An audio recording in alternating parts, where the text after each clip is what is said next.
Hi, I'm Laura Lassen-Bowman. In this video, I'm going to share with you my PEP for Feeling Peaceful Well-Being process.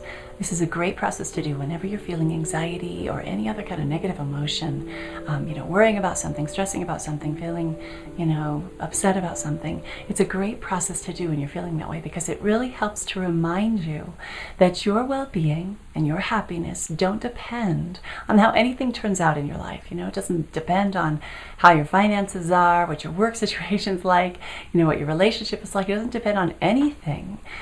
It really, all of those things are just the thoughts, the conditions that we are putting on ourselves, that our ego is putting on ourselves, saying we can't be happy until that's worked out, until that's solved, or until everything is perfect or at least good enough in all those areas. But really, when it comes down to it, that's not really true. And we can let go of that mistaken belief, that mistaken idea, by doing a process like this PEP process that we're going to be doing together. This process helps to remind you that your well-being really is unconditional and it doesn't depend on anything going on outside of you. And as you go through this process, if you find that you're feeling better by the time we get to the end of it, you will be proving that to yourself, because the external circumstances of your life are not likely to change by the time you finish this video, but by the time you finish this process. They might, but if they're not, and you're feeling better at the end, then you have shown yourself that your well-being doesn't depend on anything that's going on outside of you. So I hope you enjoyed this process.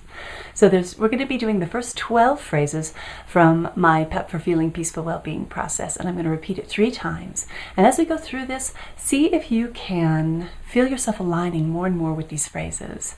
It's okay if you're not feeling aligned with them at the beginning. In fact, that can be a good thing, because that's helping to activate. That means that those underlying issues that are in conflict with what you want to experience with this unconditional well-being, which are those beliefs that your well-being is conditional, those are getting activated in your system. And the emotional responses that are kind of within your energy system are getting activated too. So by focusing on the positive states of being you want to experience here, feeling peaceful well-being unconditionally, then you're going to be activating those underlying issues that are in conflict with it and releasing them as you activate the acupressure points.